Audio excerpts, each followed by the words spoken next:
나누어서 보십니다. 7주를 셀지니 곡식의 낫을 대는 첫날부터 7주를 세어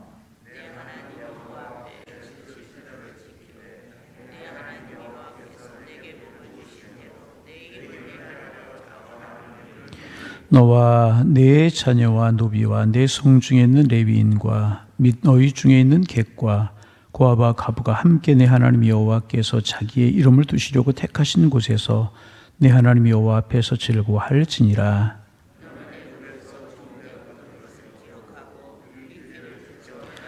너는 타작마당과 포도주 틀의 소출을 거두어 들인 후에 이래 동안 초막절을 지킬 것이요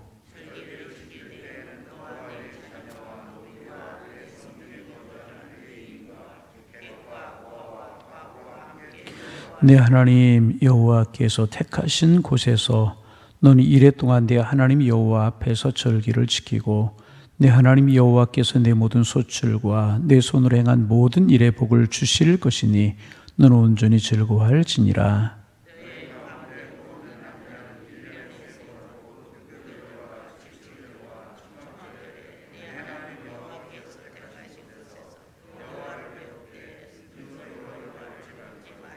함께 보십니다. 각 사람이 내 하나님 여호와께서 주신 복을 따라 그 힘대로 드릴지니라. 아멘. 이스라엘 백성들이 이제 광야 생활을 끝내고 가나안 땅에 들어가게 이제 되었습니다. 가나안 땅에 들어가거든 너희가 이렇게 살아라. 주상들을 회파하고 무당들을 다 이제 멸하고 하나님 주신 규례를 따라 살아라. 이렇게 말씀하신 그러면 너희들이 이러이러한 복이 임할 것이다. 그렇지 않으면 너희는 그 복과 상관없을 것이다. 이렇게 하나님께서 모세를 통하여 주신 말씀이 신명기라고 이제 말씀을 이제 드렸어요. 그 중에서 16장 1절부터 오늘 우리가 읽은 17절까지는 너희들이 가나안 땅에 들어가거든 절기를 지키라. 이제 그렇게 말씀하셨어요. 유월절이라고 하는 절기, 그리고 이제 77절이라고 하는 절기, 초막절이라고 하는 절기를 지켜라. 하나님께서 모세를 통해서 그렇게 말씀을 이제 하셨습니다. 우리나라가 설 명절, 추석 명절 가장 크게 지키는 명절이듯이 이스라엘 백성들이 이 세 가지 절기를 예루살렘에 올라와서 하나님 앞에 감사함으로 지켜야 되는 그런 절기였었습니다. 그래서 어제 아침에는 6월절에 관해서 말씀을 이제 드렸고 오늘 77절과 이제 초막절에 관해 잠깐만 생각해 보기를 이제 원합니다. 이제 우리는 쌀이 주식입니다. 우리는 쌀이 주식입니다. 그래서 이제 보리나 밀 추수를 이제 하는 봄보다는 가을 추수, 쌀을 추수하는 가을이 우리나라 사람들에겐 익숙하고 이제 중요합니다. 그러나 팔레스타인이나 서양에서는 보리나 밀을 주식으로 하기 때문에 이제 그 보리나 밀을 추수하는 봄 추수가 더 중요하게 생각이 이제 되었습니다. 그래서 이제 이스라엘 백성들은 이제 곡식의 낫을 이제 밀이나 이제 이런 어떤 보리를 추수할 때 곡식의 낫을 대기 시작하는 때가 언제냐면 6월절 때부터예요. 그래서 제 7주를 계산을 해서 맥주를 지키라. 이제 그렇게 말씀을 이제 하셨습니다. 이스라엘 사람들이 6월절부터 곡식을 거두기 시작하니까 6월절보다 7주 후가 되어서 맥주절이 이제 되게 되는 것입니다. 그래서 맥주절은 별명이 이제 몇 가지가 있어요. 7주를 지난 다음에 지킨다. 6월절로부터 그래서 77절이라고 부르기도 하고 7주를 지난 다음 날 지킨다고 그래서 오순절이라고 부르기도 이제 하고 봄에 보리나 밀을 추수하는 절기였기 때문에 맥주절이다. 그렇게 부르기도 했어요. 이 세 가지 이름이 다른 이름이 아니라 같은 이름입니다. 우리 다시 한번 해볼까요? 7번의 안식일이 7번 지난 다음에 지킨다고 해서 무슨 절? 7절. 그 다음 날 지킨다고 해서 오순절. 그 다음에 보리와 밀을 거둔다고 해서 맥주절이라고 부른다고 그렇게 부르기도 이제 했었습니다. 그러니까 이제 그 6월절 때부터 낫을 대기 시작을 했다고 그랬잖아요. 그리고 이제 7주가 지나가고 나면 대량 수확을 하는, 그러니까 우리로 말하면 추수감사절과 같은 의미를 가지고 있다. 여러분, 추수감사절이 뭐예요? 하나님이 비를 주시고 하나님이 햇빛을 주시고 우리의 건강을 주셔서 살게 하신 하나님, 인도하신 하나님의 은혜에 감사하는 그런 절기가 추수감사주일이잖아요. 그렇게 수확하면서 풍성하신 하나님의 은혜에 감사하기도 했던 그런 절기가 이제 맥주감사주일이라고도 이야기할 수 있는데, 원래 맥주 이 절은, 맥주는 어제 아침에도 말씀드렸던 것처럼 시작은 어떻게 되었냐 하면, 이스라엘 백성들이 이제 출애굽하고 난 다음에 홍해를 건넜어요. 우리 시내산에 이제 왔잖아요. 그래서 모세가 시내산에 올라가서 40야를 거하면서 하나님께 율법을 받은 그때가 맥주절의 이제 시작입니다. 추수감사의 의미도 있지만 더 중요한 것은 뭐냐면, 하나님께서 우리에게 말씀을 주시고 율법을 주신 날이다. 하나님의 백성으로 참 그리스도인으로 살아가야 될 삶의 규범을 주신 날이 맥주절이기도 이제 한 것입니다. 그래서 우리가 늘 기억해야 될 것은 뭐냐 하면, 우리가 이제 기적을 많이 따라가려고 그럴 때가 있어요. 생각해 보세요. 하나님께서 이제 불 가운데서 시내산에서, 바람 가운데 시내산에서 하나님께 나타나 율법을 주셨잖아요. 불도 바람도 지진도 기근도 하나님의 말씀을 막지 못했다는 거죠. 그러니까 우리가 중요한 것은 뭐냐 하면, 보통 기적을 따라가려고 할 때가 참 많은데, 기적보다는 더 중요한 것이 하나님의 말씀입니다. 여러분, 기적은 사람을 변화시키지 못해요. 기적은 사람을 변화시키지 못해요. 그러나 하나님의 말씀은 사람을 변화시키는 거예요. 여러분, 많은 기적을 체험하고도 예수님 안 믿는 사람들 참 많습니다. 기적을 체험하고도 예수님 안 믿는 사람들 참 많아요. 여러분, 예수님께서 이 땅에 오셔서 하셨던 사역들이 여러 가지가 있지만, 안진뱅이 일으키시고 귀신을 쫓아내시고 벙어리에 입을 또 말하게 하시고 죽은 나사로까지 살리셨잖아요. 그것을 보면서도 예수님 안 믿은 사람들 많이 있어요. 그런데 하나님의 말씀을 들으면 변화된다는 거예요. 그래서 우리의 신앙이 기적 중심의 신앙이 되지 않고 말씀 중심의 신앙이 되어야 될 것이라. 아멘. 네. 그래서 늘 말씀을 가까이 하는 우리 모두가 되기를 소망합니다. 그리고 이제 오순절의 의미가 신약에 와서 이제 커지게 되는 것은 뭐냐면, 예수님 승천하시면서 이제 예루살렘을 떠나지 말고 약속하신 것을 기다리라. 성령을 기다리라. 그렇게 말씀하셨죠. 그래서 이제 마가의 다락방에 120명이 모여서 열심히 기도했어요. 열심히 뭐 했다고요? 기도했어요. 무엇을 기다리면서? 약속하신 성령을 기다리면서. 그럴 때 이제 성령이 그들에게 충만하게 임했어요. 사도행전에 보면 불이 혀같이 갈라졌다. 뭐 성령이 여러분 불이 아니에요. 그런데 그렇게 이제 뜨거움으로 임하고, 그 임하는 모습이 막 불이 혀같이 갈라졌다 그래, 불이 혀같이 갈라졌다 그래 표현하고 있는데, 불이 성령이 아니죠. 임하시는 현상이 그렇게 나타났다고 해서 불 같은 성령, 바람 같은 성령, 그렇게 이야기하기도 이제 합니다. 성령이 강림한 때가 언제냐면 오순절이었다는 거죠. 그래서 오순절 성령 강림 이렇게 이야기하는데, 성령이 강림해서 오순절이라고 부르는 것이 아니라 오순절에 성령이 강림해서 오순절 성령 강림 그렇게 부르는 겁니다.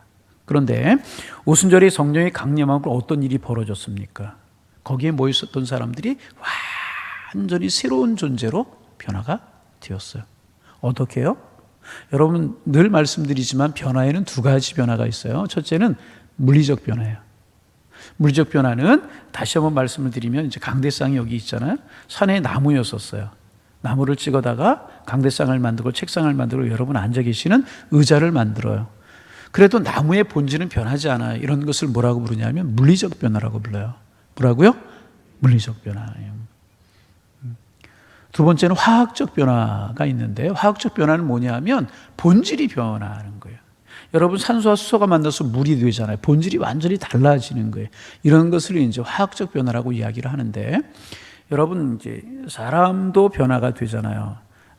이제 그 어린아이가 나이가 들어가면서 키가 자라요. 그죠? 키가 자라고 몸무게가 늘고 줄고 그래요. 이게 뭐예요? 사람의 본질은 변화되지 않는 거예요. 사람으로 치면 이것도 물리적 변화라고 이야기를 할 수가 이제 있어요. 그 사람의 본성과 심성은 변하지 않는 겁니다. 그런데 오순절 성령이 강림함으로 말미암아 그들의 본질이 완전히 변화가 되었어요. 육신의 사람에서 성령의 사람으로, 세상 사람에서 하나님의 사람으로 완전히 새로워졌다.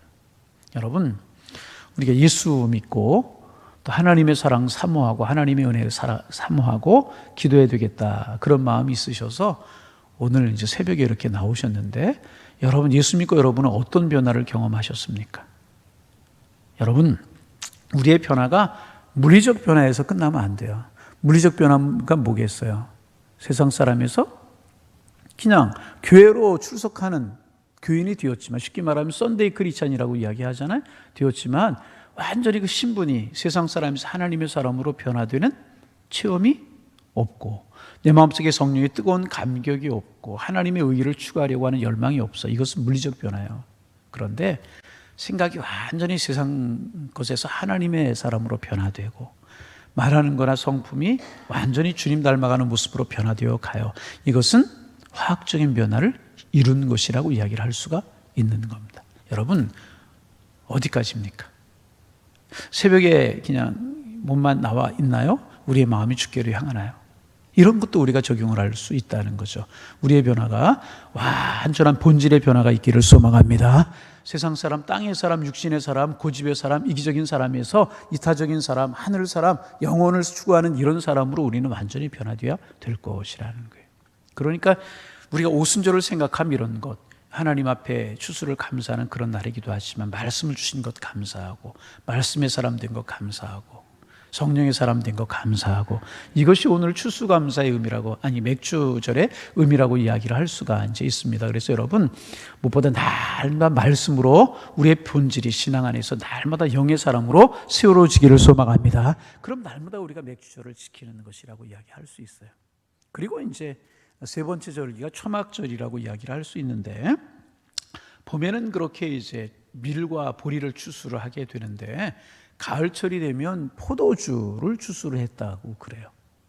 그럼 이제 이스라엘 백성들에게 이제 포도주가 굉장히 기쁨이 되는 음식이었다고 그래요. 포도즙을 내 가지고 먹으면서 하나님께 기뻐하고 감사하고, 이스라엘 백성이 포도주를 굉장히 좋아했는데 포도주가 없으니 기쁨도 없다, 뭐 그런 이야기도 있고, 이제 그런데 포도를 추수를 해가지고 그 즙을 내서 하나님 앞에 드리고 감사하면서, 그리고 무엇을 기억했냐 하면, 우리를 애굽에서 출애굽시켜 주시고 홍해를 건너게 하셔서 40년 동안 광야 생활을 하게 하셨다.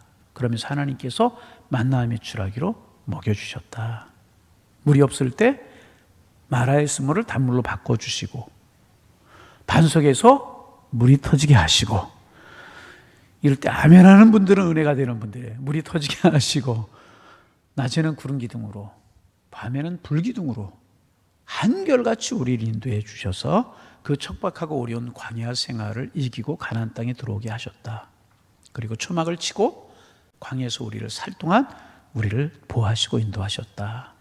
그 하나님의 은혜를 기억하고 감사했던 날이 초막절이라는 거예요. 그러니까 뭐예요? 우리 돌이켜보면 모든 것이 하나님의 은혜잖아요. 불과 구름 기둥이 우리에게 보이지는 않지만 우리 불과 구름 기둥을 인도하시잖아요. 아멘. 여러분은 못 보세요? 저는 보여요. 불이 켜면 불이 들어오고 이런 거 저는 그렇잖아요. 여러분, 영성이라고 하는 게 뭐겠어요?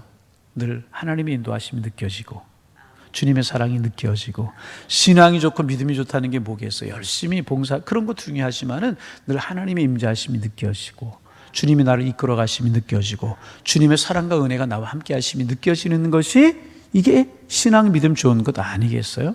그렇게 인도하셨던 하나님의 은혜에 감사하는 절기가 초막절이었다는 거죠. 그래서 유월절이나 이런 77절이나 초막절이나 정신을 한마디로 이야기한다고 하면 뭐냐면, 지난날 베푸셨던 하나님의 은혜를 기억하고, 두 가지, 첫째는 뭐라고요? 기억하고, 두 번째는 감사하는 날이에요. 이스라엘의 모든 절기가 그래요. 지난날 베푸셨던 하나님의 은혜를 기억하고. 어떤 사람이 감사할 수 있어요? 기억하는 사람. 기억하고 감사하는 절기가 이스라엘 백성들의 절기였다는 거죠. 여러분, 우리의 신앙이 기억하는 신앙이 되기를 원합니다. 우리 너무 잘 잊어버려. 하나님의 자녀인 거 잊어버리고, 하나님이 여기까지 인도하신 거 잊어버리고, 하나님이 나를 기적적인 은혜로 구원하셨다는 거 잊어버릴 때가 너무나 많아요. 여러분, 이제 내일 되면 이제 우리 또 어버이날이잖아요. 자녀들이 부모님의 은혜에 감사하지 못하는 이유가 뭘까요? 부모님의 은혜를 기억하지 못하기 때문에 그런 거예요. 진 자리 마른 자리 가라 누이시고 눈물을 흘려 기도해 주시고 열이라도 나면은 밤잠을 주무시지 못하고 지켜주시고 보호해 주셨던 그 부모님의 은혜를 기억하지 못하니까 감사하는 거예요. 어떤 사람이 감사할 수 있느냐? 기억하는 사람이 감사할 수 있다는 거죠. 우리 하나님의 은혜 기억할 수 있기를 바랍니다. 늘 감사하기를 바랍니다. 그래서 3번 절기를 명하셨지만은 우리는 우리의 삶 전체가 하나님 앞에 감사하는 절기. 그래서 주와 동행하는 삶, 베풀어 주신 하나님의 은혜, 그런 날이 되시길 소망합니다. 그런데 하나님 말씀하셨어요. 2가지를 말씀하셨는데 너희 가운데 이제 그 16절 말씀 같이 읽어볼까요? 16절 읽습니다. 너의 가운데 모든 남자는 1년에 3번 곧 무교절과 77절과 초막절에 네 하나님 여호와께 택하신 곳에서 여호와를 배웁되 빈손으로 여호와를 배웁지 말고 17절 각 사람이 내 하나님 여호와께 주신 복을 따라 그 힘대로 드릴지니라. 예물을 가지고 하나님께서 명하신 절기를 지켜라. 감사하는 마음이 빈손이 되어서는 안 될 것이라고 하는 말씀이고, 또 14절 말씀 읽어봅니다. 절기를 지킬 때에는 너와 내 자녀와 노비와 내 성중에 거주한 레위인과 객과 고아와 가부가 함께 즐거워하되, 다 함께, 이스라엘 백성들만이 아니라 객, 지나가는 나그네 모든 사람이 절기를 지키면서 함께 즐거워할 것이다. 그렇게 말씀하고 계십니다. 여러분, 한 절만 더 읽어볼까요? 12절 말씀 읽어봅니다. 12절 너는 애굽에서 종되었던 것을 기억하고 이 규례를 지켜 행할지니라. 존 누턴이라고 하는 목사님은 이 말씀을 늘 책상 앞에다 써놨대요. 그리고 늘 이 말씀을 이제 바라보면서 늘 기억하고 하나님 앞에 감사했다고 그래요. 우리를 구원하신 하나님, 하나님의 백성 삼으신 하나님, 여기까지 인도하신 하나님 늘 기억하면서 우리 감사하는 삶이 되어서 매일매일이, 그래서 말씀드렸잖아요. 어제 아침에 이스라엘 백성들에게 절기는 축제다. 기쁨으로 감사함으로 지켰다. 우리가 이 하나님의 은혜를 날마다 기억하며 산다면 우리 매일매일의 삶은 축제가 되고 감사가 되어야 될 것입니다. 그런 감사와 그런 축제가 오늘의 삶 속에도 매일의 삶 속에 넘쳐나셔서 기쁨과 행복의 삶을 살아가는, 하나님의 은혜가 함께하는 삶을 살아가는 우리 모두가 다 되실 수 있기를 주님의 이름으로 축원합니다. 기도하겠습니다.